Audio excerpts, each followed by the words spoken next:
Well, good evening, Meisters. Welcome to True Crime Talk with Franmeister and my guest, Miss Kristin behind the crime door. It has been a good day. Everybody fighting over who's going to do what with these transcripts, paying for them and shit. You know, me and a lot of us have sat back and talked about this. Why in the hell would we pay for it when we knew sooner or later they were going to be put out for free? We knew it. So we just sat back, you know. So, how are you? I'm good. How are you? Oh, long day. But, yeah, I hear you. Very long day. But let's give some people a shout out real quick, and then we're going to tell them how we're going to do this. Okay. And we'll go from there. Leslie Kingston, Junior Johnson, Karen Hicks, CJK, Tina Stair, Linda Harder, Susie, Rescue, my buddy, Deb, my other buddy, Wanda from Missouri.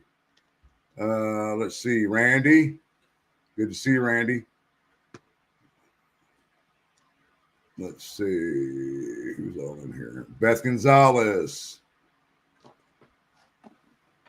Louise, good to see you. She Warrior. Eli, homeboy, what's going on? Sorry, guys. I didn't get a lot of sleep last night. Don't start that. I'm already yawning.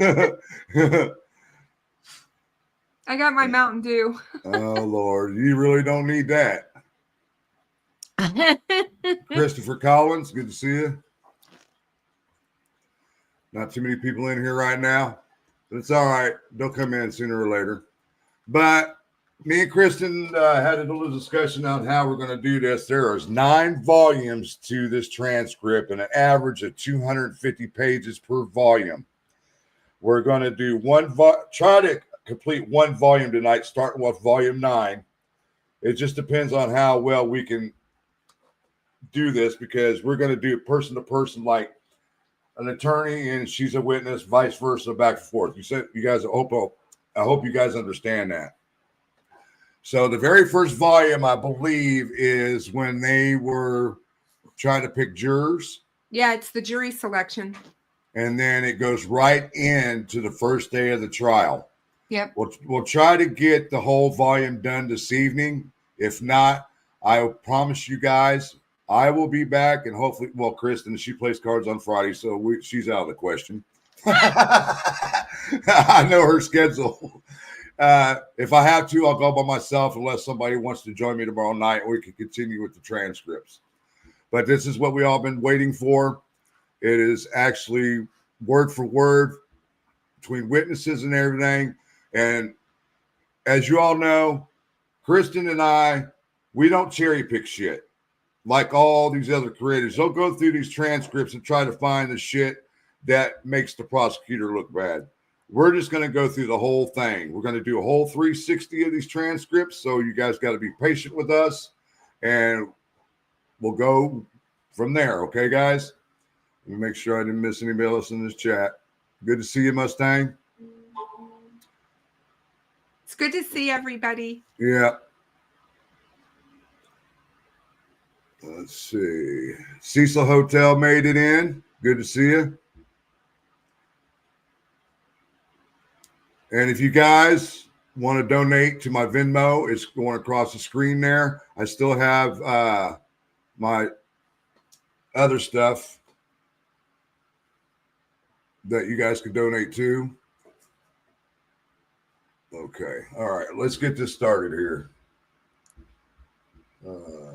They changed this shit on the bottom. Whoa. They changed everything. I mean, it's just seriously. The other night I was so confused. I know. I was looking at that. I was like, what is going on here?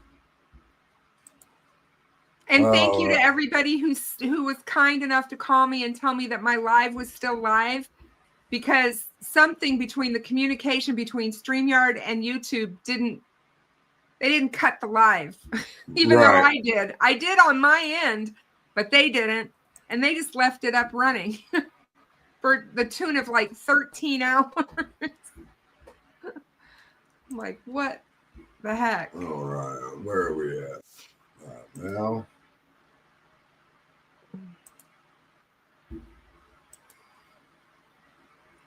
right. Here we go. In state of Indiana, county of Allen.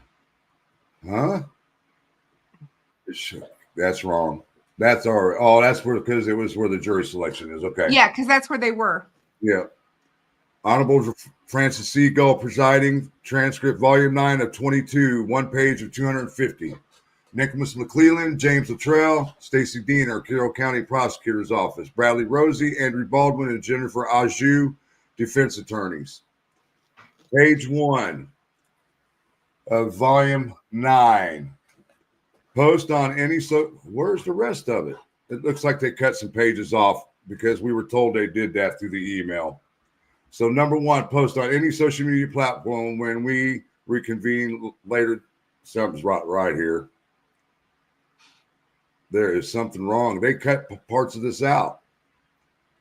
Yeah, she's just given jury instruction. Just start from where it says when we reconvene. When we reconvene later this week, I will swear you in to serve as the jury, and we will begin our travel process to Delphi, Indiana. All right, jury 1 in seat 1.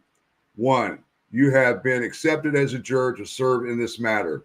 Jury 28 in seat 2, you have been excused. Jury 16 in seat 3, you have been excused. Jury 14 in seat 4, you have been excused.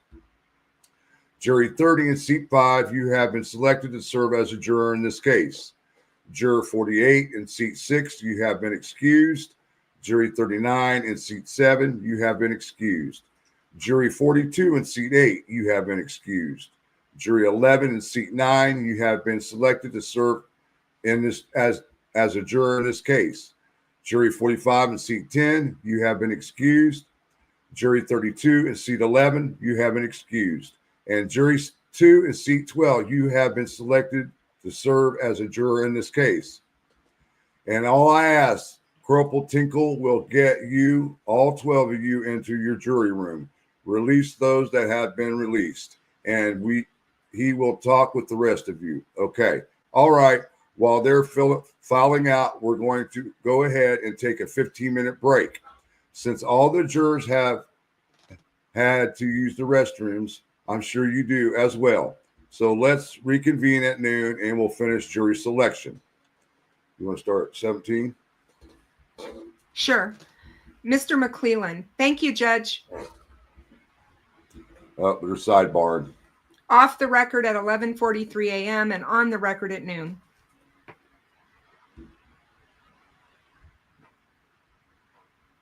You going? Oh, yeah. Okay. The court. Oh, I'm sorry. The court. Okay. We are ready. The bailiff. All right. 52, seat 1, juror 3. Seat 2, 54. Seat 3, 22. I'm sorry. Seat 3, juror 40. Seat 4. Juror 36, seat 5, juror 10, seat 6. And in the back row, juror 24, seat 7, down 23, seat 8, 25, seat 9, juror 12, seat 10, and juror 35, seat 11, 51, juror 51, seat 12. The court thanks Jason. Volume 9, page 2. Voir dire by the court. Answers by potential jurors. Okay. Juror 52, did you have any responses to any of my questions? Juror 52, no. Question. Okay.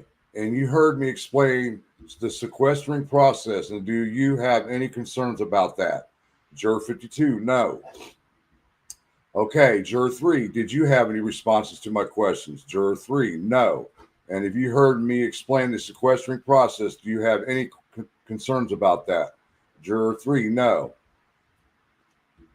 Okay, after 54, did you, I should say juror 54. Mm-hmm. Did you have any responses to my questions? Juror 54, no, I did not. And did you hear my explanation about the sequestering? No, I did not. Juror 40. Basically, it's asking all the same questions to the jury members, okay? So I'm not going to go through every one of them except for right here. Juror 40, yes, I have 3 small children, one one of whom I am breastfeeding. So it's just to be real difficult to go along for that or go on for that long. Okay. And I'm sorry, you have 3 small children. Juror 40, yes. And you are currently nursing one of your children. How old is that one? Juror 4, 5 months. So obviously you can't bring your baby with you. Juror 40, right. Okay. If you were given the opportunity to express milk and store it, would that be any help to you?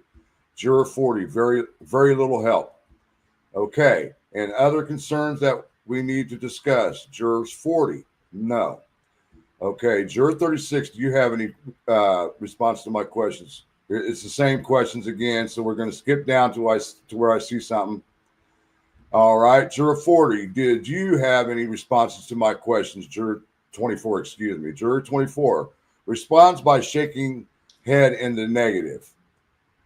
No, and you heard my explanation about sequestering. Any concerns? Juror 24, yes. And what are your concerns? Go ahead. Kristin? Right here, Juror 24, I can't leave far away from my home. Hang on. Yeah. I cannot leave far away from home, and I'm being watched. What? Question. Okay. And being under the supervision of the bailiffs? Yes. Okay. That would cause you some concerns? Juror 24, yes. Question. Okay. Anything else you need to share with me? Juror 24. English is my second language. I don't understand half of what is said here. Question. Okay. And what is your first language, please? Juror 24. Russian. Question. Russian. All right. Thank you very much for sharing that with me. Juror 15 to 20. I'm sorry. Juror 23. Did you have any responses to my questions? Juror 23. Yes. And what are they? Juror 23. I have 2 small children as well, and that would make it hard for me to be gone for a month. And I have a family member in law enforcement. Question. And your family member in law enforcement, do you speak with them about their work? Juror 23. Yeah, sometimes. Question. Anything about their work or those conversations that would affect your ability to be fair and impartial? Juror 23. No, go ahead. Okay.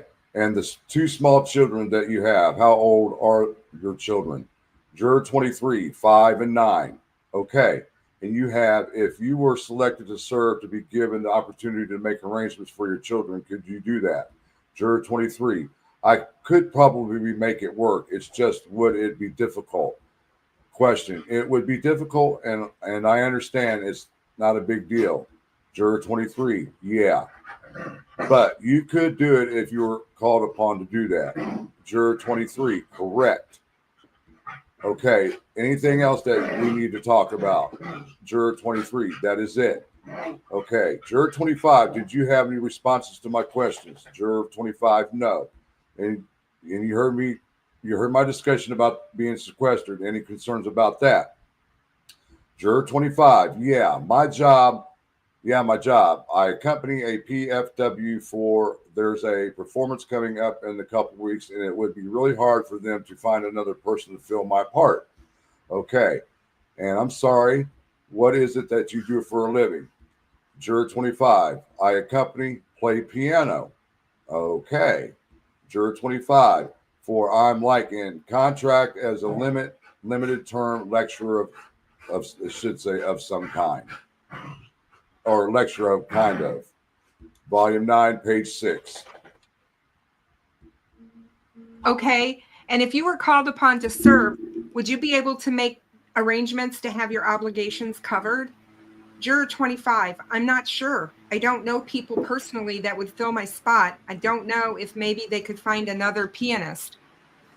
Okay, so, but that wouldn't be on you. On you. That would be on the school to find that. Juror 25, I think so. Okay.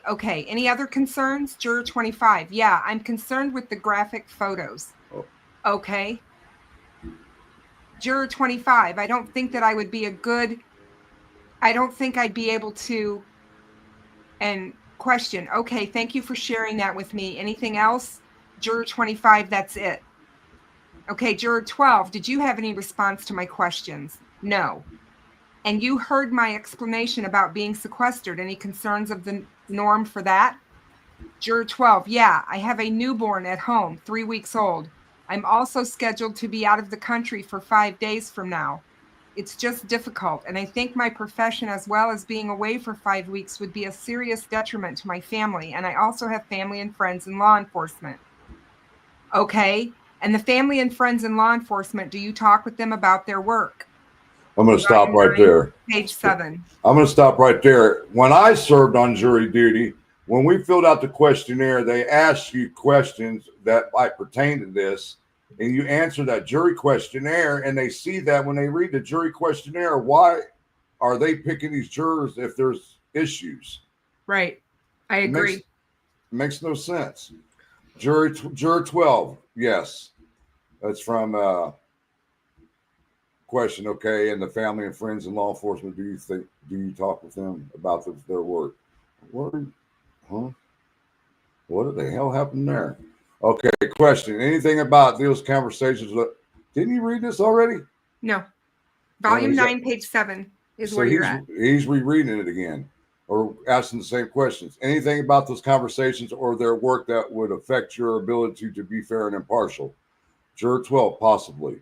Okay. Is that something that you could set aside? Juror 12. Having known about this case for a while, probably not. Okay. And you are scheduled to be out of the country for work or pleasure. Juror 12, for work. Okay. And what is it that you do for a living? Juror 12. I'm a professional pilot and I have what is that? Coveted visas that take months to obtain that I have to use or inaudible. Okay. And leaving your wife at home with a 3-week-old newborn. Yeah, it'll be a lot to juggle. All right. Thank you, sir. Juror 35. Did you have any responses to my questions? Juror 35. Just one. I'm 75. I have a few chronic health issues. Okay. And one of those is my bladder. I cannot go very long without having to go to the bathroom. Okay. And we take breaks about every 2 hours. Not sure about that, juror. No, I'm not at all sure. Volume 9, page 8. Okay. You understand. Well, let me back up. Indiana has very few exemptions from jury duty anymore. One of them is, however, age. And at the age of 75, you are free to request an exemption from jury duty. You didn't know that? Juror number 35, no. Oh, do you want off? Juror 35, yeah. Okay. Juror 35, thank you. Work my magic. Okay, thank you, sir. And Juror 51, did you have any responses to my questions? Juror 51, where I work at, I work around security and police officers. Question, I'm sorry, say that again.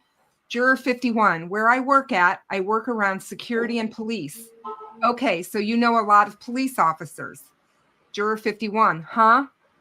Question, you know a lot of police officers? Juror 51, a lot that work there. Question, okay, do you talk with them about their specific jobs? Juror 51, we talk probably every day, but okay, is there anything about their employment on those conversations that would affect your ability to be fair and impartial? Juror 51, I don't. And then question, you can't think of anything? And you heard my conversation about being sequestered. Are there any concerns that you have about that? Juror 51, being away from my family. Okay. Juror 51, it would be really tough. Okay, thank you, sir. The court, Mr. McClellan. Mr. McClellan responds, thank you, Judge. The court, you've got 30 minutes. For d'Air by the state, Mr. McClellan answers by potential jurors. Question, ladies and gentlemen, good morning. You heard me ask before, who's nervous to be here? Okay, all right. So part of that is a lot of you speak softly. Just going to need you to speak up so that I can hear you, so the defense can hear you, and so the judge can hear you. Unfortunately, these microphones, they don't amplify. So if I may ask you to speak up just a little bit so I can get to know you a little bit. Welcome to jury selection. As I said before, this is an opportunity for us, the attorneys, to get to know you better, to make sure you're a good attorney for this case. It's supposed to be juror. Right. You're all good jurors, just not sure if you're a good juror for this case. Now I'm supplementing now. So want to focus on some of the concerns the judge has pointed out. Make sure I look at my notes right. Ma'am, number 25, would it be your responsibility to find someone to replace you or the schools? I couldn't hear your answer when the judge asked you. Juror 25, I think it would be the school, since they know more of their staff or other accompanists.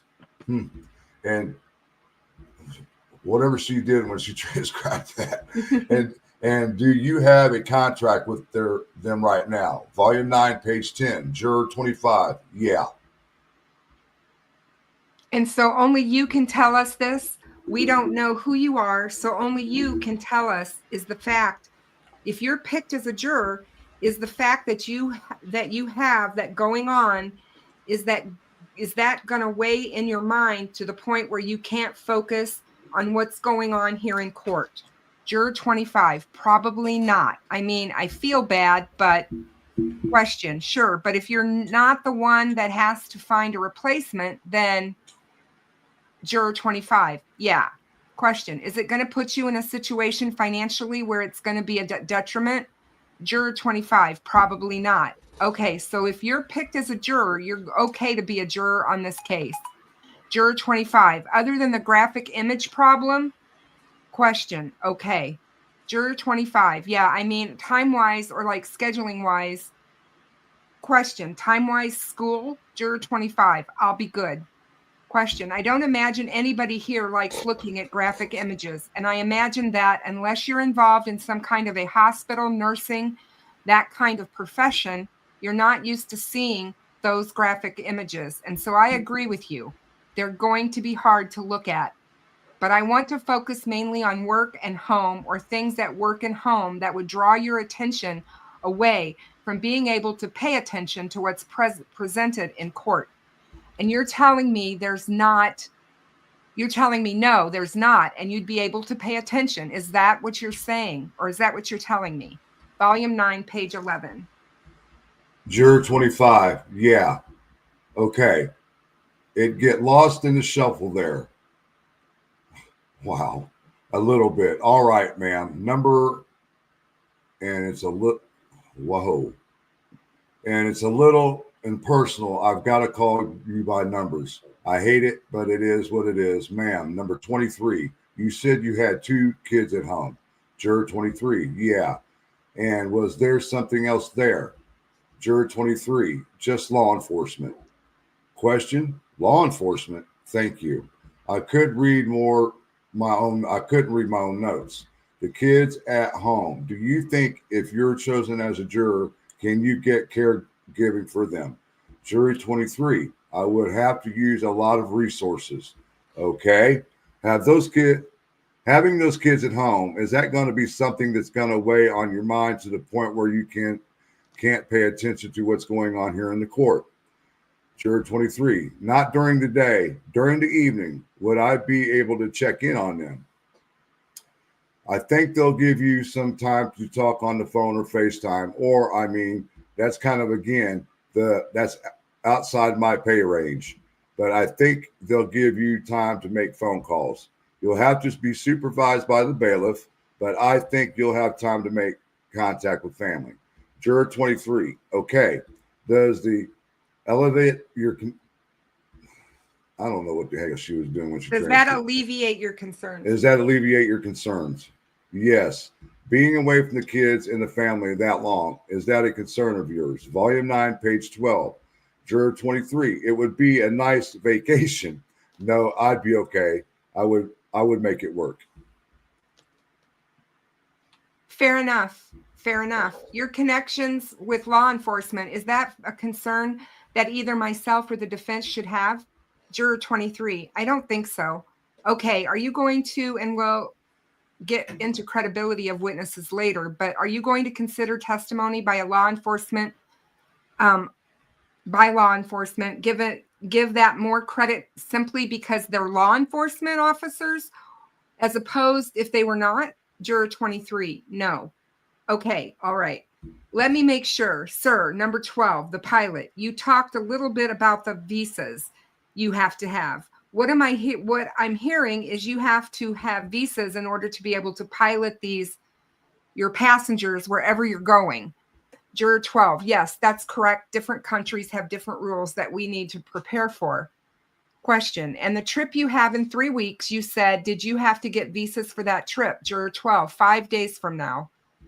Question, 5 days? I'm sorry, 5 days. The trip you have in 5 days, did you have to get visas to do that, to take the trip? Juror 12, correct. And question, it takes months to get those visas. Juror 12, correct. Question, and I think if I remember correctly, you're the sole provider in the home. Volume 9, page 13, meaning the one working financially. If you had to cancel the trip and cancel those visas, would that be a hardship on your family? Juror 12, it would. No offense. The per diem per day is not a drop in the bucket. Sure, that was my next question, so I appreciate you addressing that. Juror 12, yeah, I'm just being honest. Question, I get it. And so, is that something? Could that affect your work with later? Affect your work with later? I'm going to say contracts. I don't know what you do in the pilot world, but could that affect you being able to get work in the future if you cancel this trip? Juror 12, it could. Okay. Juror 12, unfortunately, it's an underwritten rule that it could weigh against me in a negative light. Question. Okay, let's see. I think that, ma'am, I got your issue. And then, sir, I think, do you want to exempt from jury duty? I guess that's the question. Juror 75, I would, yes. Okay, all right. Well, then I'm going to ask you another question. I'm not going to ask you any more questions, okay? Juror 75, oh, darn, I've got some good answers. I'm sure you do, but I have limited time, so respectfully, I'm going to talk to some people that may be on the jury. The state of Indiana has charged Richard Allen with 4 counts of murder, and you've heard me talk about that. And I don't want to talk about what the state of Indiana is charging him with. I just want to talk about the murder in general, and so I'm going to start with, sir, number 10. What do you think about when you hear the charge of murder? Juror 10, probably one of the worst crimes in my opinion. Question, can you speak up a little so everybody can hear you? Juror 10, probably one of the worst crimes in my opinion. Question, sure, what kind of evidence would you expect to see? Juror 10, I don't know. Witnesses, DNA maybe camera footage. Okay, sir, number 36. What do you think of when you hear murder? Juror 36, loss of life, a change in a family unexpectedly. It's like he said, it's probably one of the worst crimes, if not the worst crime, in my opinion. Question, yeah, I mean, it's the highest crime in Indiana. I mean, so yeah, that's valid. What kind of evidence would you expect to see? Juror 36, DNA, a weapon of any kind used, footage, witnesses, that's about it. Question, okay, ma'am, number 25, what do you think of when you hear murder? Juror 25, killing. Question, sure, what kind of evidence would you expect to see? Juror 25, probably somewhat of what's been said, a combination of. Sure. Juror 25, either witnesses, DNA, weapons. Question, I talked about CSI earlier. Does anybody expect us to be like CSI? Does volume 9, page 15, anybody have that expectation that, hey, this is going to be like CSI? Answer, no response or indication from any potential juror. Okay.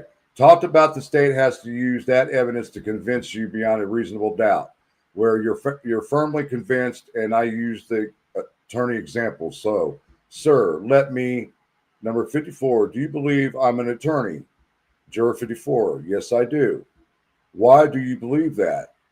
Juror 54, well, you have the credentials. You wouldn't be standing up here if you didn't. Sure. You haven't seen any of that information. You don't know me, right? But you're firmly convinced. Juror 54, yes. You're using your common sense to make this decision. Juror 54, yep. Anybody here believe I'm not an attorney? No response or indication from any potential juror. Anybody want to see more?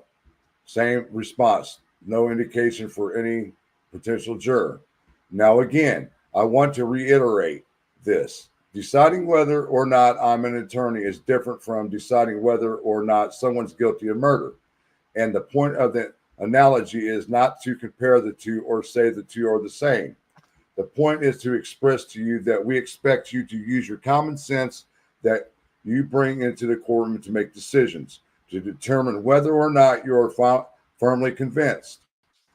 And sometimes that takes a lot of evidence, and sometimes it doesn't. But but you've got to use your common sense. And so, in no way am I saying deciding whether or not I'm an attorney, which is rather small question to ask or a small decision. Am I comparing that to murder? Now, when you talk about murder, do you think the burden should be higher than firmly convinced? It's easy when I'm asking you if I'm an attorney or not, because it's low stakes, low risk, right? If you say no, I don't believe it. Nothing. I don't believe it. Nothing. Talk about murder. Do you think firmly convinced is appropriate? Juror 54. I think we need to weigh all the evidence to make sure. I mean, you're talking about a man's life. Sure. Juror 54, that, we would be responsible for. Question. Now, you can't worry about the punishment. Juror 54. Right. Question. But still, Juror 54. I'm just talking about, all the evidence has to point to his guilt. Question. Do you think it should be beyond all doubt when talking about murder? Juror 54. I do. Question. 100%. You think it should be, I say 100%. You think it should be 100% beyond all doubt? Juror 54. In my opinion, yes. Question. Okay. And so if I'm wrong, tell me, but what I'm hearing you say is in terms of on murder, firmly convinced it's not enough. It should be beyond all doubt. Juror 54. Yes. Question. Okay. If the judge asked you to set that aside and says, look, you can't think that way. This is the rule, that this is what you have to follow. Is that unfair for her to do that? Juror 54. Yeah. No, it's not unfair. Can you do that? Juror 54. Yes, I probably can. Okay. Juror 54, but I can't tell you. You're not making me feel warm and fuzzy inside. Juror 54. Yes. Okay. You think you could do it? Juror 54. I think I can do it. Okay. All right. Ma'am, number 23. You heard the conversation I had with Mr. 54, almost what I said, but you heard the conversation I had with Sir in the front row. What do you think? Do you think on murder the burden of proof should be higher? Juror 23, yes. Do you think it should be beyond all doubts? Juror 23, 100%. Okay, what if the judge tells you, look, that's not the burden. The burden is firmly convinced beyond a reasonable doubt. You're going to follow that rule.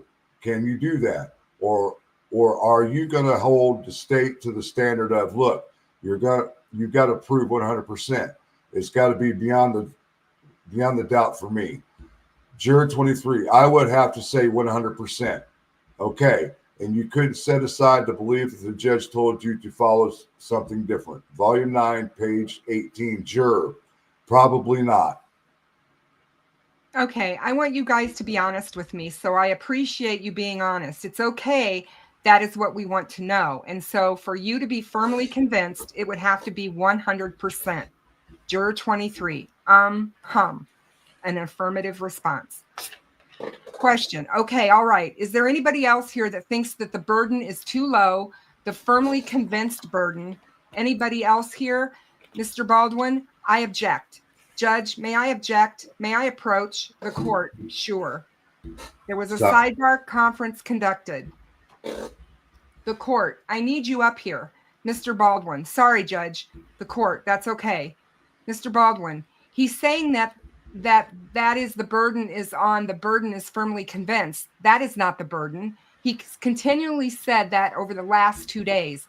And then on top of that, Judge, you did not give the instruction that's a full instruction, which takes in all the language that is what I would like them, like more friendly to the defense. And then he's giving a false impression what the burden is to the jury continually.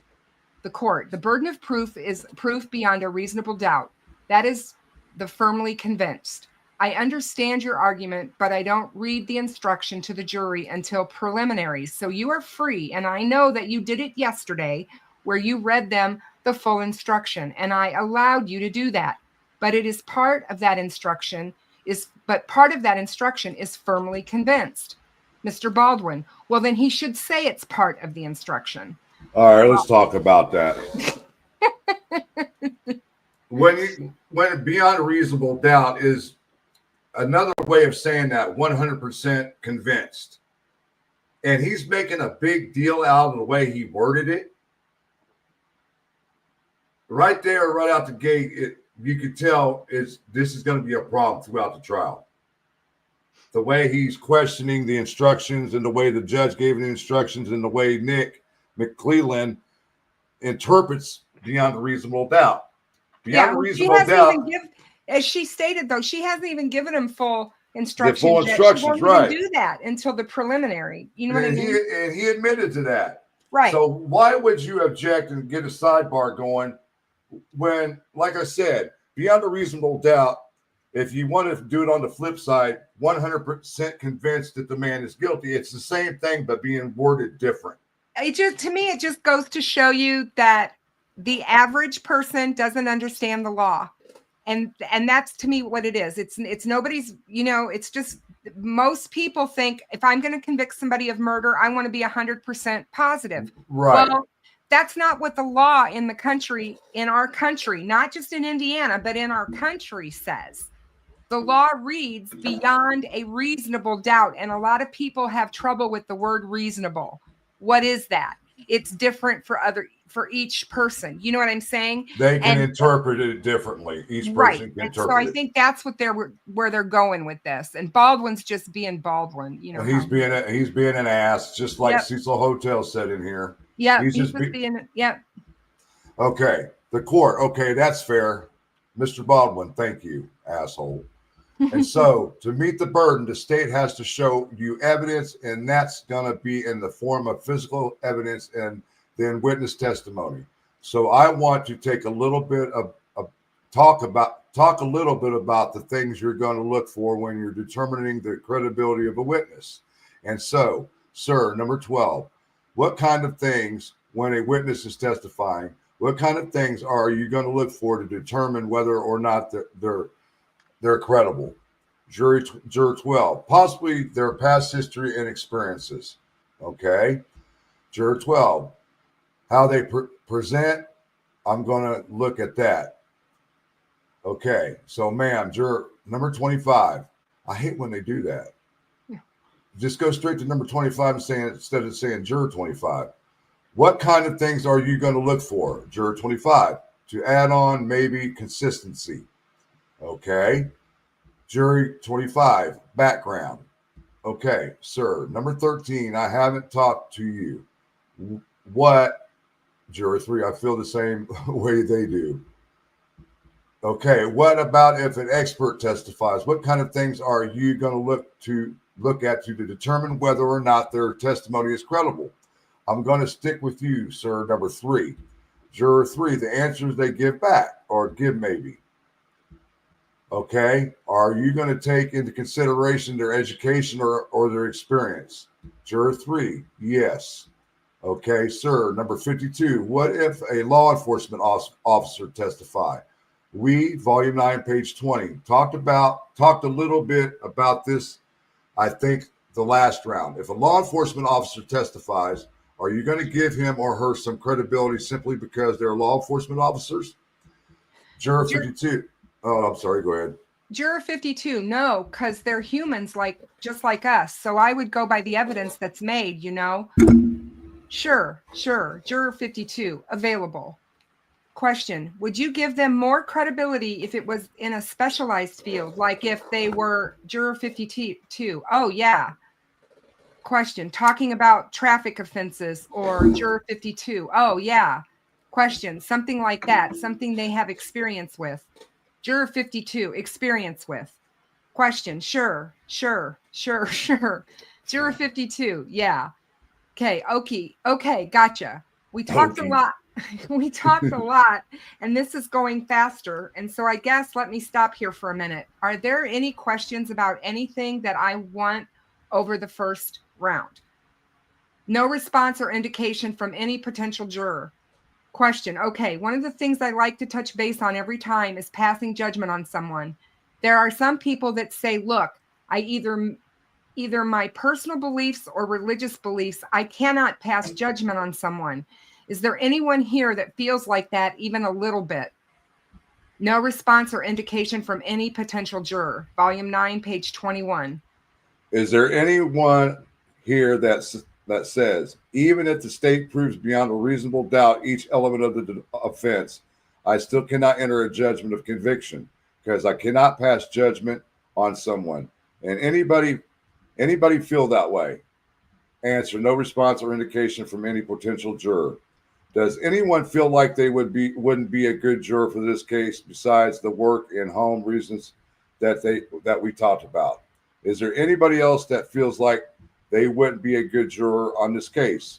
Sir, number 30. Okay, I'll come back to you. Sir, number 36. Why do you think, or why don't you think you'd be a good juror in this case? Juror 36. Well, one, I'm the sole provider of my household financially, and I actually just started the current job that I have a few months ago, and before that, I was unemployed for about 6 months. So I'm trying to, get myself, financially stable again. Sure. Juror 36. And, being away from home for that long really wouldn't suffice, my situation. So have you talked to your employer about if you're chosen to serve that you could be away for 3 weeks or a month? Juror, affirmative response. And are you still going to have your job when you get back if you're chosen? Juror 36. Well, they told me that I would, but being away from that long, being unemployed, for that long. Question. Sure. Volume 9, page 22. Juror 36. I'm just trying to build myself, financially again. So, question. Sure. Do you have children at home? Juror 36. No. Question. Okay. Juror 36. No, I do live with my father. He's self-employed right now, and it's his business. He is actually coming into what we call the slow season. Question. Sure. Juror 36. So, question. So finances are kind of tight right now at home. Juror 36. Yes. Yeah. Question. And with you being unemployed, you're worried that you being gone for a month may affect your job some way. Juror 36. Yes. Question. Is that, I don't want to put words into your mouth. Juror 36. Yeah. I'm just trying to summarize what you're telling me. Juror 36. Yeah. If you're a chosen juror as a juror, are you going to be so worried about your employment that you're not going to be able to focus on what's happening here in court? Juror 36. Yes. Question. And so do you think you'd be a good juror on this case given those circumstances? Volume 9, page 23. And once again, I've been on a jury, and the questionnaire asks you questions like that. Yes. And if they review the questionnaires before they bring them into the courtroom, they automatically know the answers to these. So I don't understand why they are going through all this again. If yeah, they it's weird. You know what I mean? No, I absolutely do. It's very strange. Juror 36. No, to be honest, my mind would be occupied elsewhere. Sure. Juror 36, instead of being focused on the case, sure, I appreciate you being honest. Thank you, sir.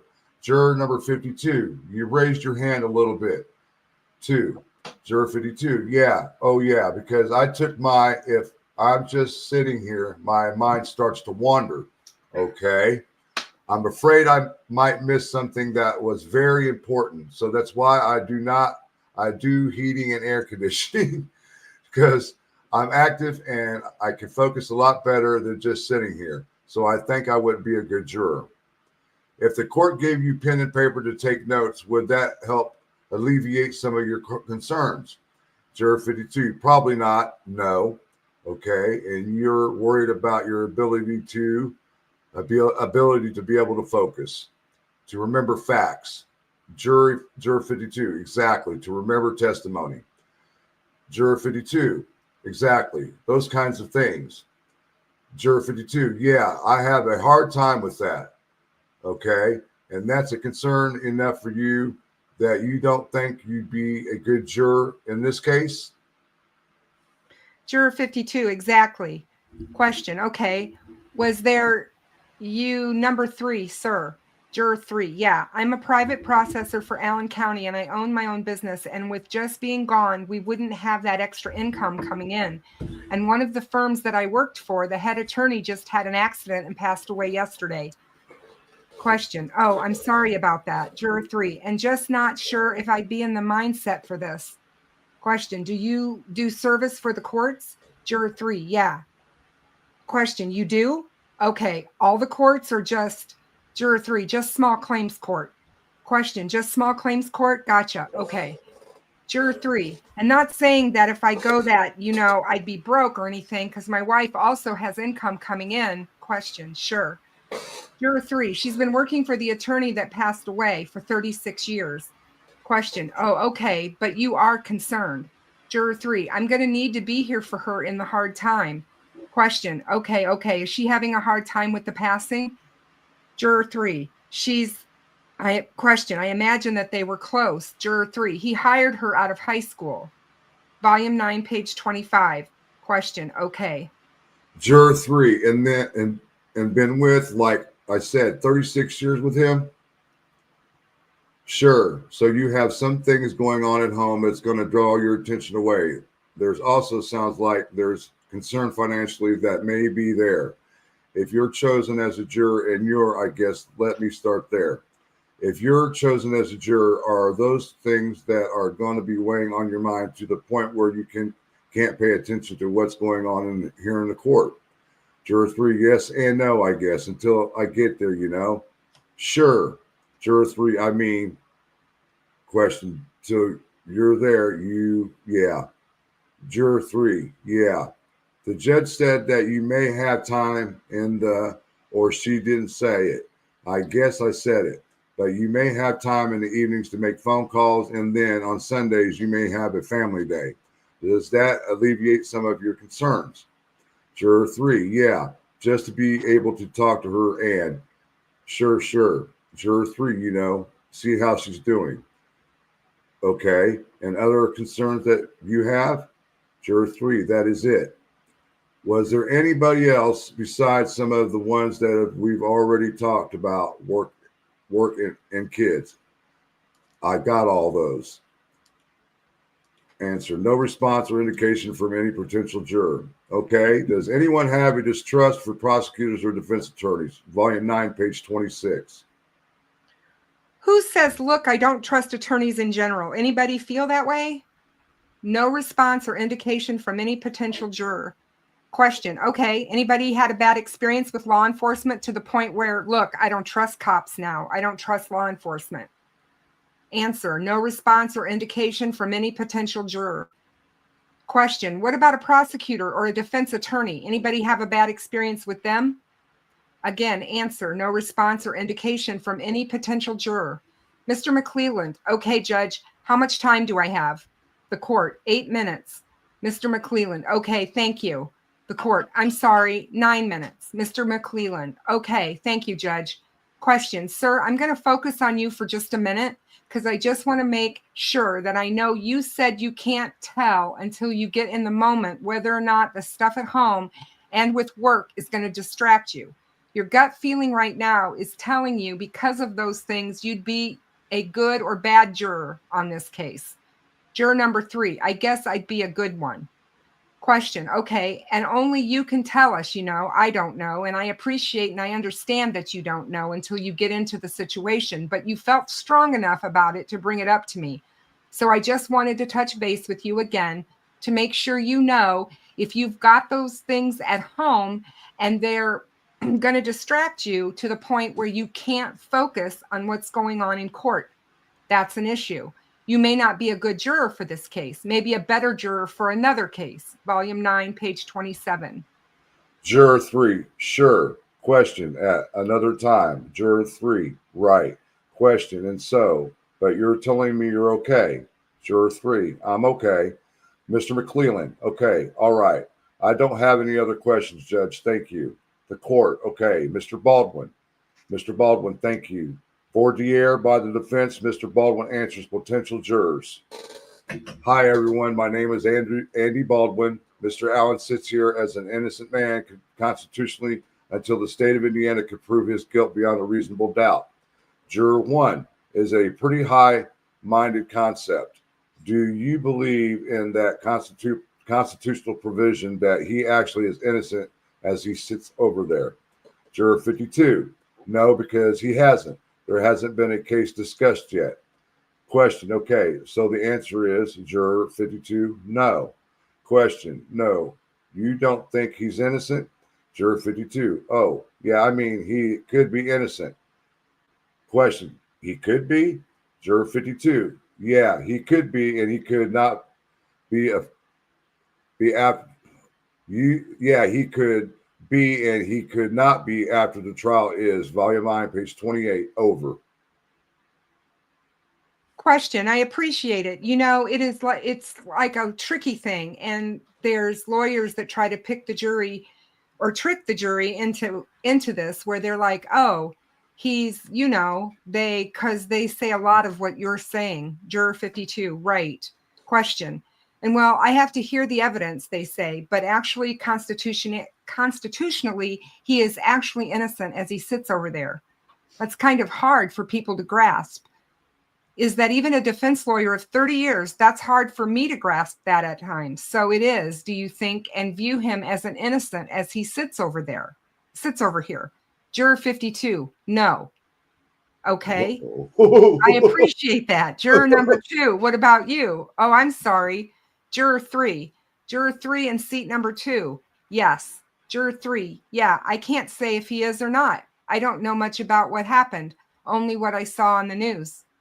Question. Okay. And I do want to talk about that too. And I know it's really unfair to ask these questions as a lawyer because I understand what you're saying, that it's hard to know until we hear the evidence. But, I think that I saw you steal a couple of wallets out of somebody's car earlier today. Do you think that he's guilty as he sits there? Juror 10, no. Question. Should he be presumed innocent? Juror 10, yes. Question, okay, I know it's kind of a cheap thing to do, right? I've done that in a lot of trials. Volume 9, page 29. An unidentified juror. Steal a wallet? You didn't steal any wallets, did you? No. I mean, that's the point. That's the point is, you can't prove a negative. Juror 10, exactly. So with that kind of, the way that I just stated that, is it easier to kind of press your brain into thinking, I really want to view him as an innocent man, innocent guy until they bring the goods. Can you do that? Juror 3, yeah. And I do need you folks to look into your hearts as you answer questions, because this is serious stuff. And I do not want to get all I don't want to get all serious about it, but I guess I need to. Do you think you said you were kind of a minute ago when Mr. McClellan was talking that you think you'd be a good juror? Juror 3, because I don't know really about it. Okay, question. Yeah, here's maybe a better question. Can you be fair? Juror 3. Oh yeah. Question. Can you be fair to both sides? Juror 3. Yeah. Question. I mean, you're a private process. Juror 3. Yes. I'm a little concerned about that. Like, it seems like it's kind of got a little bit of a lot of law enforcement kind of feel to it, serving. And who do you technically work for? Juror 3, Perry Law Office and other firms here in town. Volume 9, page 30. Question. Oh, okay. I couldn't hear that. Juror 3. Sorry. Yeah. Question. Okay. So is there something about being in the legal community and kind of understanding, maybe having a little bit more inside information about how this all works, that you think would make you a better wit, better juror, or maybe have some biases that come along with it? Juror 3. Possibility. Question. Possibility. Can you kind of explain what you mean by that? Juror 3, like I say, just being fair. Okay.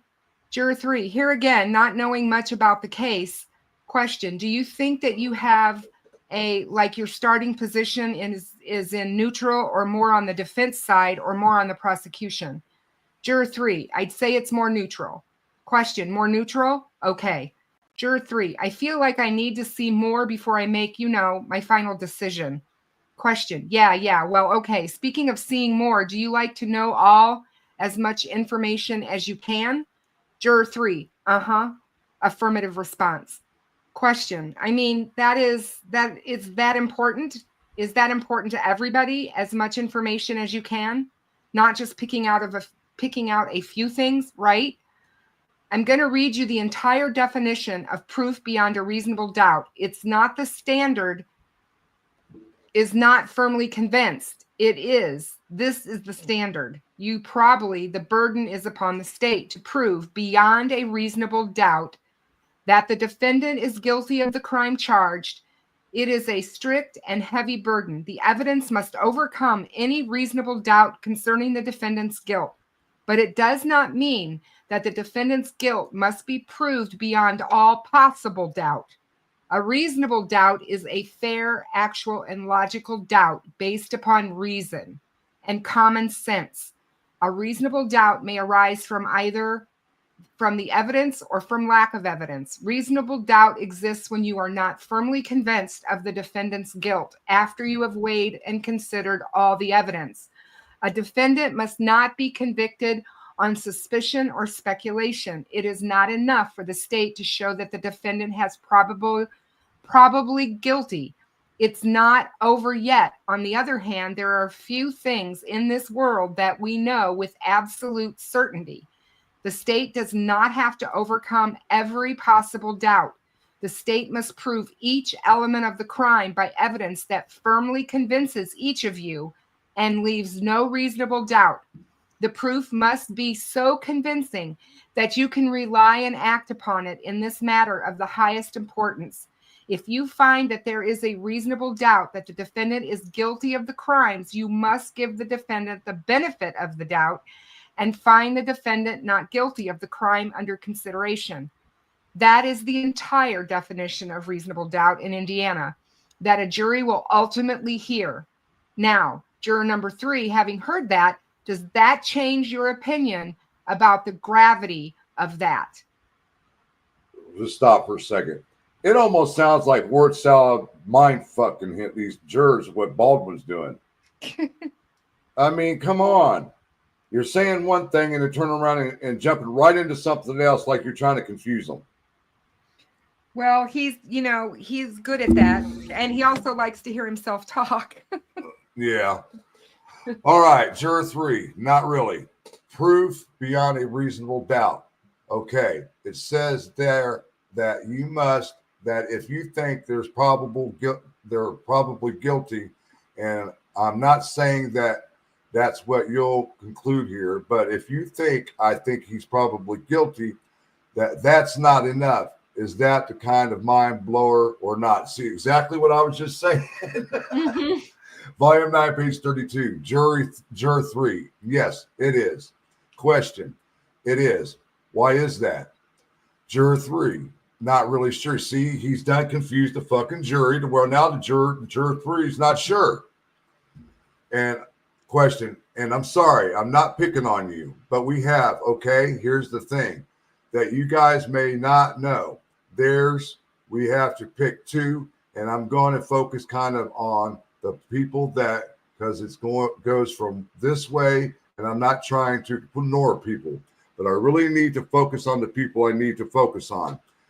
And the other thing I want to talk about in a minute is an alternative juror stuff, because that's what we're selecting as alternative jurors. Okay, so now you have formed an opinion on this case, at least in your juror's questionnaire. Is that correct? Juror 54 responds by nodding head in the affirmative.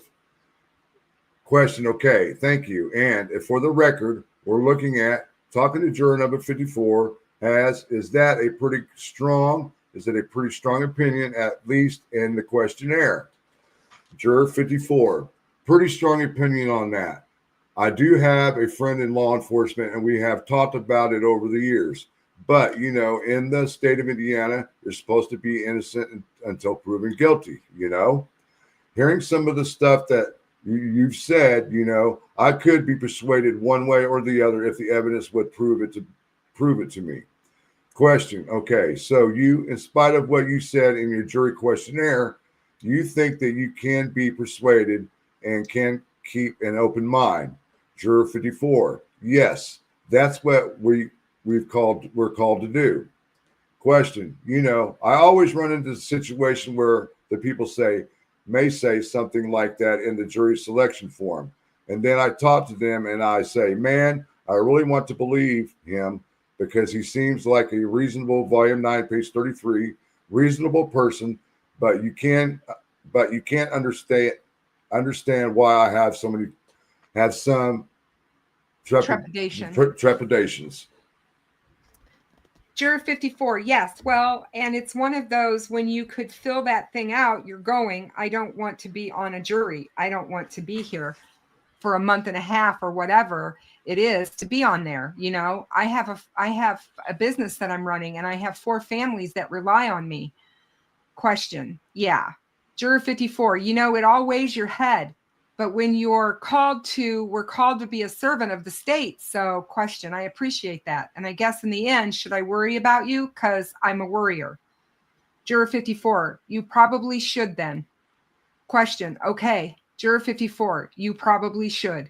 Question, can you be fair to the defense, do you think? Juror 54, be fair to the defense? Yes, you probably should. Okay. I should be worried. Is that what you said? Okay, thank you. I appreciate that. And it seems to me like you're with your family situation that I'm just not going to really ask a lot of questions. Is that okay? Or you want me to ask you a lot of questions? Juror 40. Nope, that's fair. Okay, juror 40. Yep. All right. I'm happy to ask questions if you want me to, though. Juror 40. No, thank you. Question. Okay, you'll pass on that. And then you are concerned about your work. Volume 9, page 34. Juror 36 responds by nodding their head in an affirmative manner. All right, let's take a break and check the chat to make sure we ain't got nobody asking questions real quick. Anybody have any questions? Anybody out there still awake? I know this is boring, guys, but we're going through each testimony. I know the jury selection is a kind of but we've got to get through it. All right, we're going to continue. Question. That's a tough thing. Do you like your job? Juror 36. Yeah. Yes, I do. Question. And are they needing you? I mean, Juror 36. Yes. Question. Are you easily replaceable if you're not there? I don't think they can fire. Juror 36. No, they can't fire you in the state of Indiana if you're under jury duty. That's a law. A lawyer should know this. I don't think they can fire you if you're on jury duty, but I could be wrong. Like you just said, you're a lawyer. You ought to know this shit, Andrew Baldwin. Jesus Christ. Now he's acting like he ain't got no brains. Juror 36. I'm pretty important at my job. Question. Okay. Juror 36. They rely on me for quite a few things. So to replace me would be pretty hard for them, based on, what I do for my company. So, question. Would that cause you to not be able like you could? I don't know that you'll be able to do this. I think there's a possibility you'd be able to work at night, like on a computer. Juror 36, no. Question, not. Juror 36, no. I drive heavy equipment, and I manage 3 different warehouses. Question, wow, okay. Juror 36, so again, you seem like a reasonable guy, a fair guy, and that would be good potentially for a jury. So, I hate to lose you over a job, but I also, volume 9, page 35, understand that after 6 months of trying to find a good job. Juror 36, yes. Question, you just don't think that it is a good opportunity. It'd be an opportunity to lose a job that you really like potentially. Juror 36, right, yes. Question, okay, thank you. Now nobody's talked to you. How are you doing? Juror 10, I'm here. Question, are you ready to be on the hot seat? Juror 10, sure. Okay, when I read the proof beyond a reasonable doubt instruction in its entirety a moment ago, did you have any thoughts on that? Juror 10, not particularly, no. Question, okay. Juror 10, I think I understood it. Question, okay, do you understand? Do you feel like it's the gravity of the weight of that instruction? Juror 10, yes. Question, tell me why you think that instruction is weighty. Juror 10, it's really just because, like, I always want to, sorry, I'm not very good at public speaking. Question, no, I know, man, I hate to do this to you. I just really need, I really need you to just let me know what you're thinking. God. Juror 10. Yeah, I don't want to go in like assuming that he's guilty. And I want to always follow, innocent until proven guilty. And I don't want to make any assumptions until I see the evidence, Volume 9, page 36. Question. So. Juror 10, and I would go off of the evidence that I see in the trial to, if that's enough to go beyond a reasonable doubt to me, or if it's not enough. Question. He is innocent as he sits over there. That's the Constitution. Can you really believe that? Juror 10, yeah. Question, do you? Juror 10, yes. Question, okay, all right. What do you do for a living, if you don't mind me asking? Juror 10, I work for FedEx Ground. I'm an operations administrator. Question, okay. And what about a month-long trial? Are you able to survive? Juror 10, I probably would be able to, but we are kind of heading into our peak season right now with the Christmas and Black Friday coming up. So that might hurt a little bit losing me. But question, sounds like a couple of good employees. Sometimes it's the employer that loses out, not the juror, here. So do you think you can be fair? Juror 10, yes. And what? I don't want to hear what you've heard, but have you heard about the case through the media sources? Juror 10, not much. All I've really seen are like headlines and stuff. I don't really go deep into the news articles and stuff, so I don't know why any details or anything, but I have heard of it. Question, thank you. I feel like I need to know more. A little bit more about you. Volume 9, page 37. But I don't know really what to ask. Let me see what I got here. Oh, right here, I got something. So in this case, I said this to the juries we were talking to yesterday, but we're going to go respectfully, but aggressively after the police investigation and, be critical of them and the job that we felt they did or did not do. Is that a problem for you? Juror 10, I don't believe so. Question, some people are like, police. If you start talking badly about the police, and I get it, and I understand it, and I don't have any issue with it, but I just need, again, to know from your heart if that is an issue. Juror 10, no, that's not me. I know there are bad apples in every group of people. So, question, thank you. Juror 10, I understand that. Question, going to go back to you now. What do you think about what I just said? I'm sorry, juror number 3. Juror number 3. 3? Question, yes. Juror 3, I'm for the police. Question, sure, I am too. You shouldn't Juror have said 3, that. my dad was in the Army and was a military policeman, and I've always been taught to respect them. Question, so is that a concern that I should have from you, that if we are respectfully but strenuously, contesting, the investigation and maybe even individual performances, if you will, is that a concern? Juror 3, no. Volume 9, page 38. Question, would you expect me to do that or not expect me to do that? Juror number 3, probably not. Question, not? Okay, man, just when I think I like you, then you're going back and forth. But you still could be fair even if I did. Juror number 3. Well, you did that, Baldwin. He's a dumbass. You're mind fucking these people with your questions and shit like that, dude. God damn.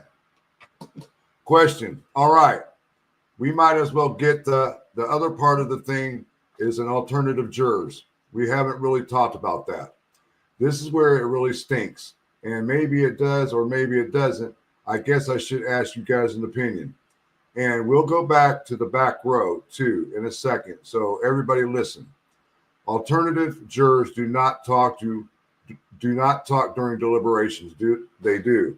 They have to kind of go off the side and listen, and they may want to be like, oh, I got something to say.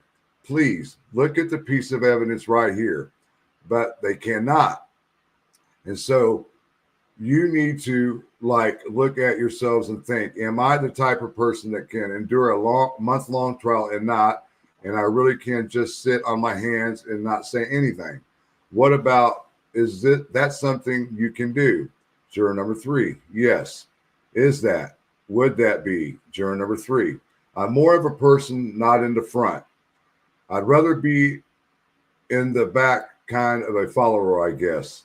Question, thank you for bringing that up, because that's another thing I'm usually asked is, are you more vocal? A follower, kind of.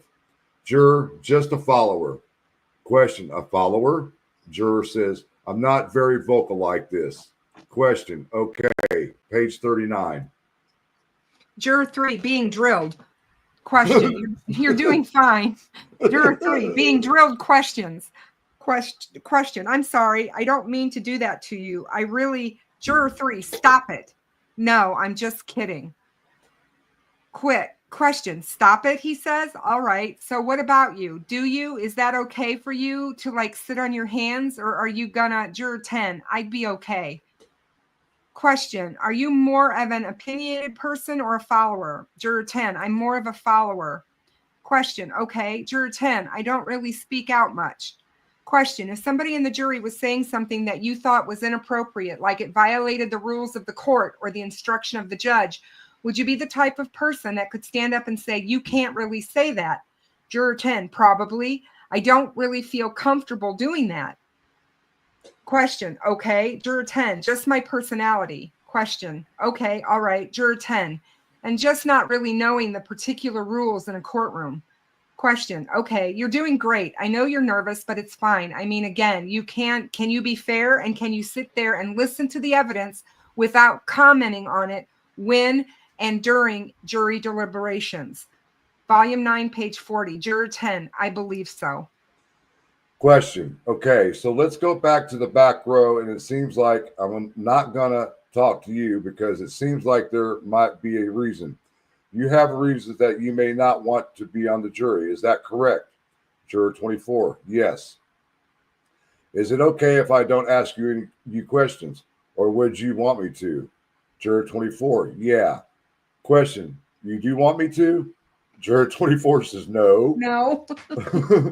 Question, no. Okay. All right. And then, okay, I have a little concern with you. Juror number 23. Do you know why? Juror 23. Well, why? You don't know? Juror 23. No. Question. Well, your sister works at the jail. Juror 23. She does. Question. And I don't. Is that I don't know. Maybe I shouldn't worry again. I'm a worrier, but should I worry about that? Like a relation, like Juror 23. We don't talk in depth about situations or personnel, anything like that. Question. Okay, so you don't know. There's no stories that she'll tell you from jail. Juror 23. No. Question. I'm sure there are. So you're basically calling him a liar right there.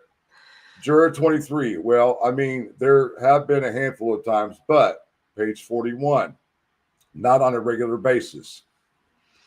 Question, and because I guess that's a law enforcement position or a quasi law enforcement position, do you find yourself leaning in that direction? Juror 23. No.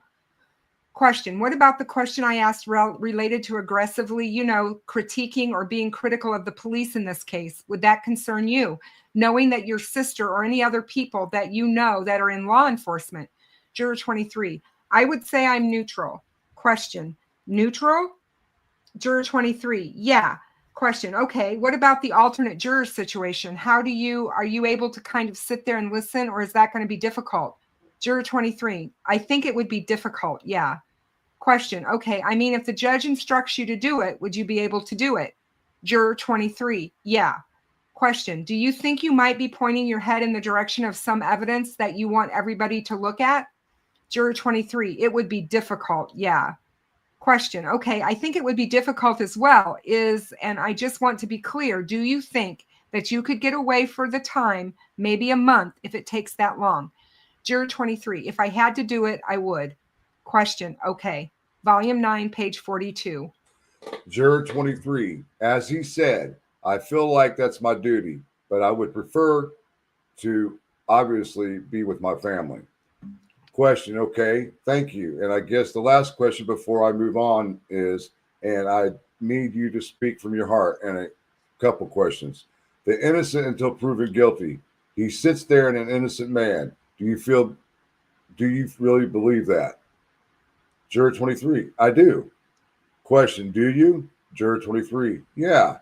Question. Okay. And can you be fair, and will you be fair if you're selected? Juror 23. Well, yeah. You believe that? Juror 23. Affirmative response. Mm-hmm. Question. Okay. It's a serious business here. Juror 23. Yes. Yeah. Question. Okay. All right. Juror number 25. Is that correct? I appreciate what you said about the photographs and other types of evidence that might be upsetting. How much of a concern is that for you? Juror 25. I was diagnosed with PTSD related to an event that involved graphic images. Oh. Question. Okay. I'm sorry about that, and I appreciate you letting me know that. Should that be something that I, as the defense lawyer, and we, as the defense team over here, should be concerned about for our client, Rick? Juror 25, possibly. Okay. Juror 25, I'm more concerned and I think I would, page 43, try to be fair, but I'm more concerned of my own mental health. Question. Okay, I appreciate that. And because of that concern, do you think that and again, I know these are such unfair questions. I get it. But man, it's such serious stuff. I mean, do you think you can be fair knowing what life experiences you're bringing to the table here and knowing what kind of case it is? Juror 25. Yeah. Question. Okay. Juror 25. Yeah, I just worry about my constant anxiety. Question. Okay. Juror 25, or my ability to question. Okay. And was there any other issues that you had? The other ones, they kind of got hashed out, if I remember correctly. Juror 25. Yeah. Some scheduling conflicts, but okay. It seems like to me, like it seems like you just need, in 5 days, your Juror 12. Yeah. Question. What country are you going to? Juror 12, Saudi Arabia. Question. Whoa. Okay, cool. And that would, yes. Juror 35. I'm selected. Question. Yes, you're up. You're ready. You ready to get up in that seat there? Is there anything that I've talked about? Because we are getting close to the end here. Is there anything that I talked about among everybody else that you have thoughts on? Volume 9, page 44. Juror 35, reasonable doubt. Question, oh, wait a minute. You're the guy that's already said you're out. Juror 35, oh, I'm out. Question, but you still, well, if you want something to say, I'll give you a chance to say it. Juror 35, response by shaking his head in the negative. Question, no, you're good? Okay.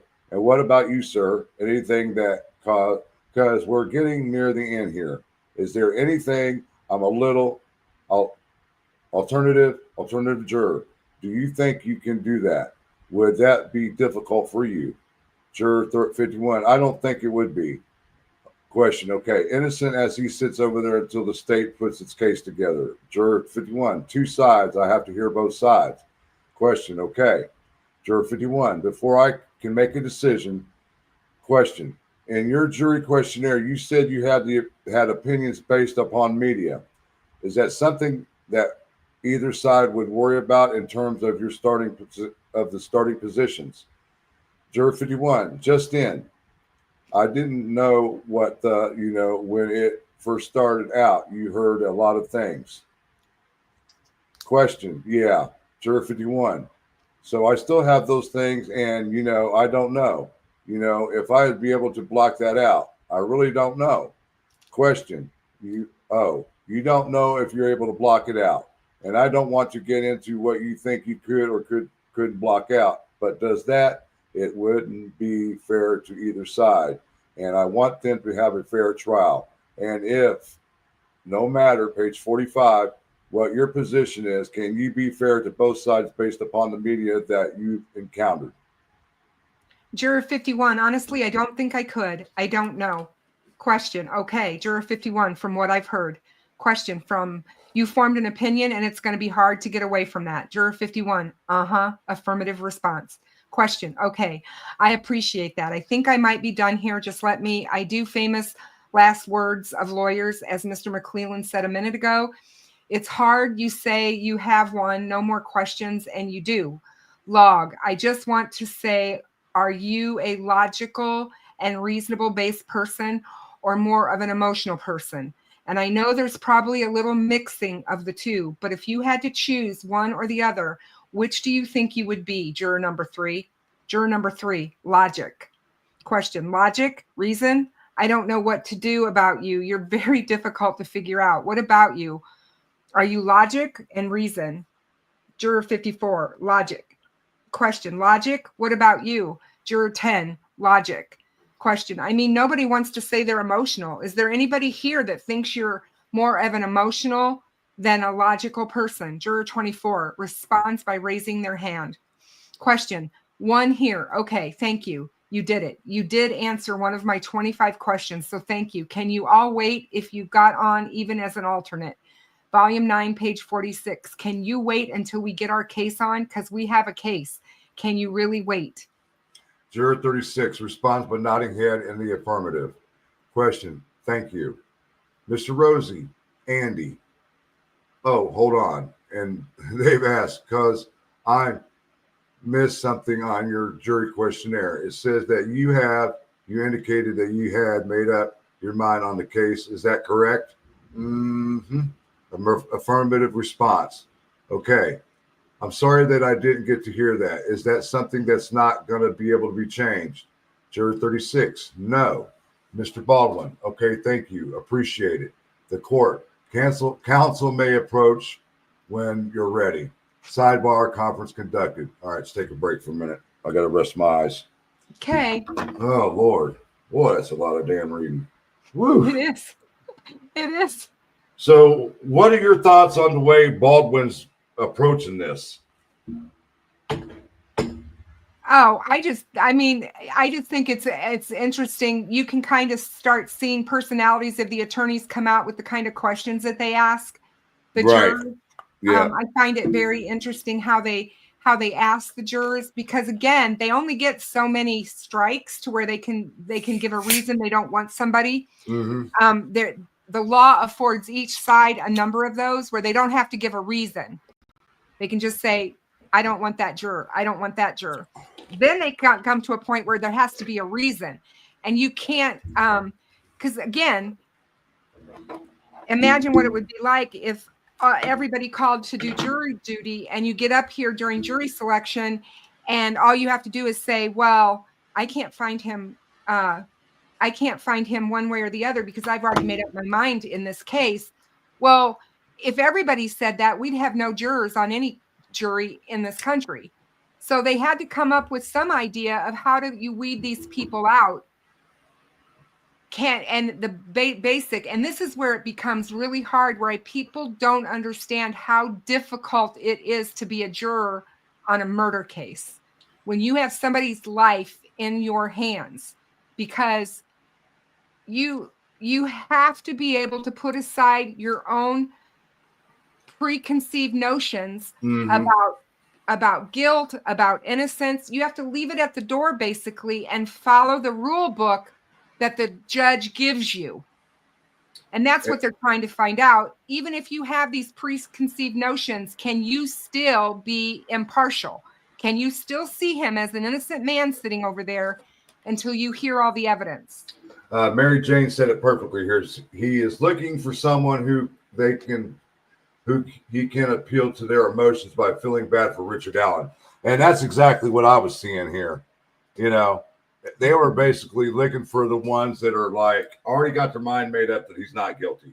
Well, I don't think in this kind of a case, you're going to find too many people in jury selection that when they know, because I don't know how much they've told him about the case that they're sitting, you know, they know he's been charged with the homicides, but do they know I don't think they know what happened yet. Well, what, like we were talking about before, I just don't understand, because if you're going through those questionnaires and they're answering the questions for you before you even question them, that ought to be right there. Well, yeah, no, exactly. Why the hell would you want to try to change their mind?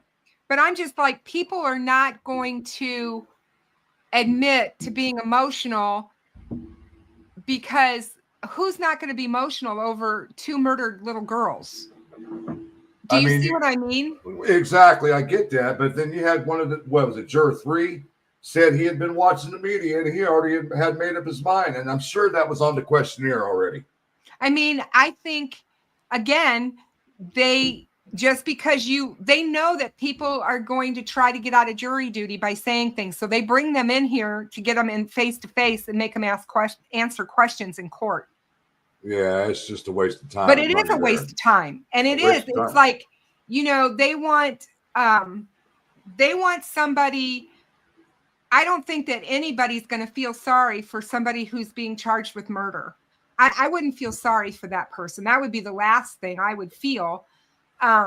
He's looking for people, I think, that will have issue with going with the flow. In other words, you know, he asked a lot of questions. Are you a follower, or are you a person who's going to stand up and say, you can't do that? He doesn't want followers on that jury. And see, he doesn't want people that's going to follow everybody else. When you sit down to deliberate and everybody starts saying guilty, he doesn't want that. Well, when I was a foreman on the jury back in the early 2000s, when we deliberated, you were allowed, the alternate jurors were allowed at that time back then to sit in with the regular jurors. They can sit in. They can, but they can't speak. See, that was different back then. They were allowed to give their opinion. Yeah, no, they can't. They cannot speak because they're not part of the actual jury of 12. So they have to be allowed to be in there to hear everything in case something happens during deliberations and a juror gets expelled. They have to be able to do that, but they can't. They can't say anything. Okay, let's see where we're at. Yeah, where are we? Right here, where my cursor's at, the court. Hang on a second. Number 16. Okay, the court. Okay, all right. That's me, hon. Oh, sorry. The court. Okay, all right. You agree on seat. Is that 1? Yeah, seat 1 based on his. I'm assuming his memory and he cannot focus. The Cleveland. Yeah. The court, the defendant is asking for cause on number 3, seat 3. I'm sorry. What is the cause on seat 3? Mr. Baldwin, he said at the very end, he said he did not think he could be fair to the defense. He's the one that said he had already basically made up his mind because of the media and stuff. Yep. Court, oh, I'm sorry. I didn't hear him say that at all. He didn't say that. Mm-mm. I just said what he said. He said that he don't think he could be fair because of all the media that he's watched and covered. McClellan, I didn't either, Judge. I'm sorry. I thought that he actually said that he could be fair, that he said he didn't want to be on the jury at first, but now he's kind of considered it. Hold on here. No. Hold on. Do I got to go back and look at number 3 again? No. Let's just move on. Number 2, Mr. Baldwin, I'm happy to have to ask. I'm telling you what he said, because that's the last thing I said to him. I said, so do you think you could be fair to the defense? He said, no.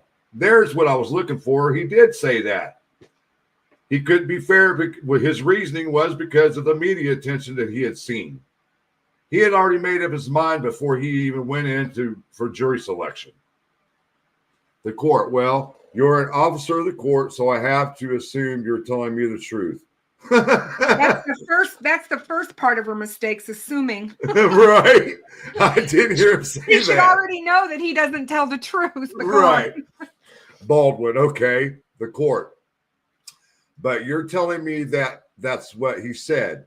Baldwin, yeah, and yes. McClellan, so number 3 for cause. The court. So I'll take him for cause as well. And you agree for cause on seat 4. You agree on cause on seat 5, and you agree on cause on seat 7.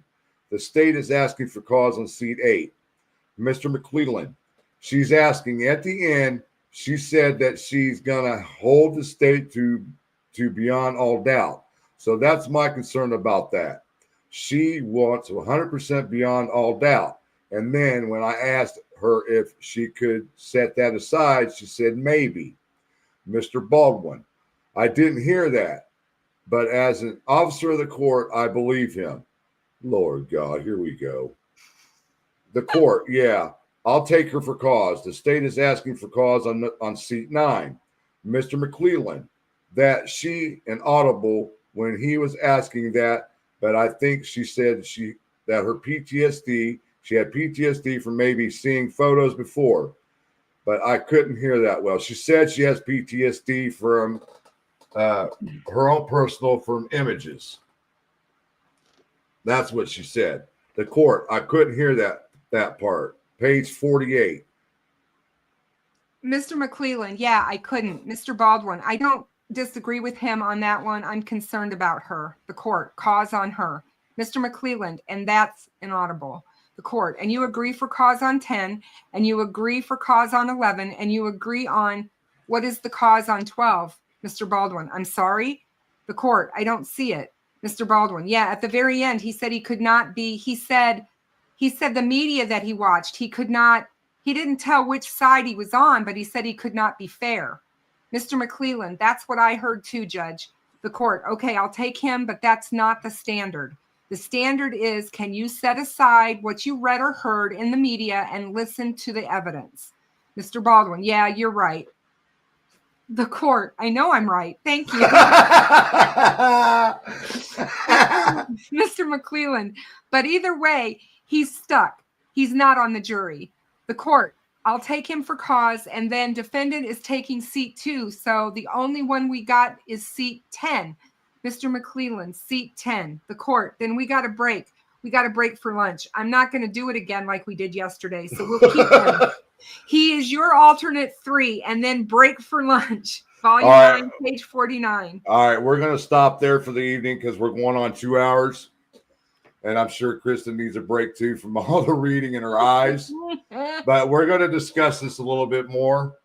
We're at what page? We're on page 49. Remember that. I'll write it down as a matter of fact. And we'll go to the chat and discuss anything with them and see if there's any questions. page 49. Okay. Let me put this at the bottom of my computer, sticky, so I know exactly what page we're on. I think it's just good for people to actually hear what happens in court. And, right. You know, again, the majority of the population out there has never been in a courtroom. They've never seen anything like this. And murder trials are completely different. They're held to a higher standard than just traffic court, or if you've been to court for, you know, for domestic, or you've been to court for whatever. It's a completely different scenario. You see, when I was the foreman, it was for back then it was all A, B, C, D felonies. Now you've got, what is it? I can't remember how they do it now, but I was a foreman on a C felony case, which was an intimidation case. And the burden is a lot different than it would be for a murder case. I've realized that after that and attending this case. Completely different. I'm here to tell you the difference in Indiana and Illinois law is mind-blowing. So there's a lot of things that are different in Indiana than are in Illinois. It's really interesting to see state to state. Yeah, I mean, you know, I told you before, I was a jury foreman. I also sat on the what the heck is the jury? Leslie says, I'm awake. Yeah, it's getting boring until we get to the actual trial transcript. Trust me on that, because when you start hearing some of this shit that's in it, that was said throughout this. Well, I'm gonna be like, when you start hearing and listening to some of the stuff when Andy goes off on his tirades, and and when you're listening to when he's doing that with some of these investigators and they come back at him, oh my God. Oh, with Sarah Carball. Wait till we get to Sarah Carball. You guys are going to be like, wow. Yeah, it's really interesting. I like to see these strong jurors that stand up for themselves. Or these, not just the jurors, but the witnesses that stand up to these attorneys, because sometimes that can be very intimidating to go into court and be in that witness box and having all these people. You know, a lot of people aren't good in those kinds of situations. And Brad Weber, he really snapped off on Baldwin. Oh, he snapped off on him. I was like, God, you're allowed to do that? I'm surprised School didn't say anything like, he was calling him a liar, basically, to his face. He was trying and Baldwin just looked over at the judge like, are you going to allow them to talk to me like that? And she just sat there. You asked for it, like, you know, you can't just sit there and, I mean, he was trying to really ruin this guy's reputation on the stand, and he wasn't having it. Right. You know, but that's what defense attorneys are supposed to do. He was just able to stand it. That's why they call them good witnesses. You know, the prosecution's probably looking over there going, we knew he was going to be a strong witness, because a lot of times people break under that kind of treatment. And Sarah Carball, when she said, really, we got to go through this again? Like, well, for God. Andy, you kind of have to, because he doesn't. Sometimes he just didn't see his dots just don't always connect. And he's like, yep. I mean, she was snapping off on him. And at one point, she stood up and was pointing at the jurors or some shit. And I'm like, whoa. Does she realize what the hell she's really doing? What I think good in this, and that I'm happy about, is we get to hear what was going on in the sidebars. I don't think we're going to be able to hear that. Well, yeah, we did. They were doing it in the jury. Yeah, we were hearing the sidebars. I think that's awesome. Yeah, because you got to have the full transcript for the appeal. Yep. But I'll be back tomorrow again at 8 o'clock tomorrow night, guys. You know, there's a lot of reading here.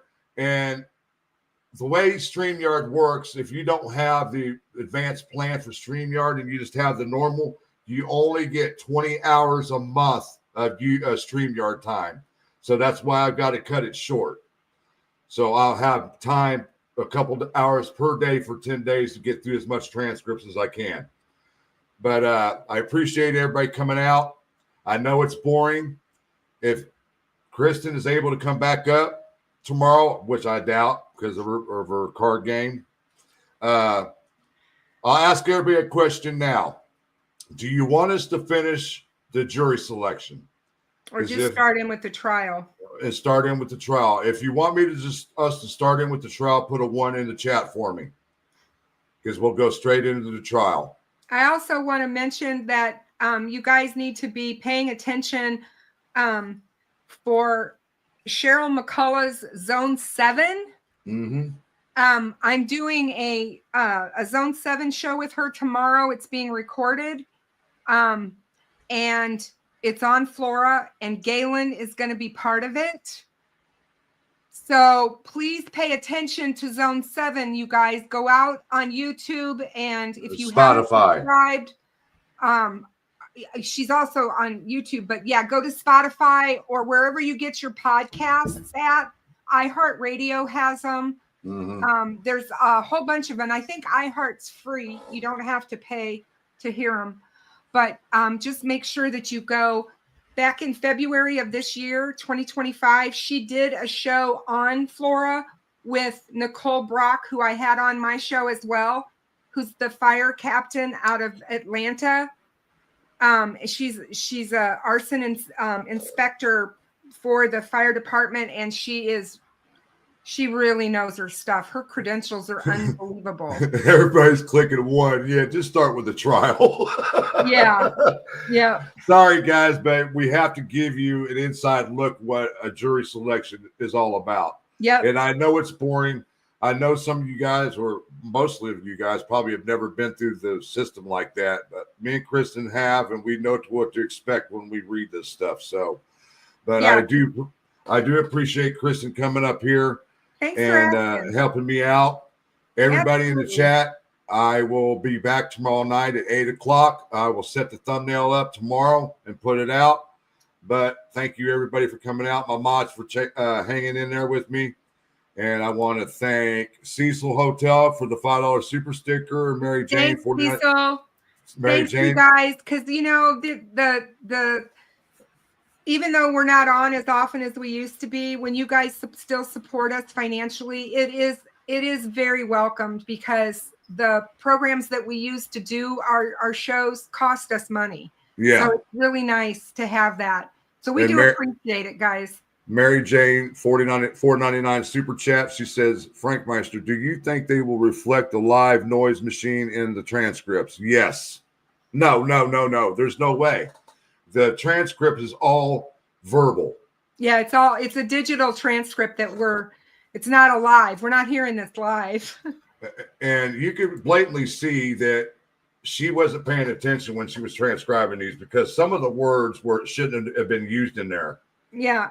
There's a lot of mistyping. There's a lot of words. Yeah, I was like, that's not juror instead of attorney. I was like, hold on, that's not what that's supposed to say. You're missing a word out of there. Yeah, exactly. So thank you, everybody. Thanks, guys. See you all later. Thanks for listening. Thank you. You know what time it is, everybody. Peace out. One love. Good night. Love y'all.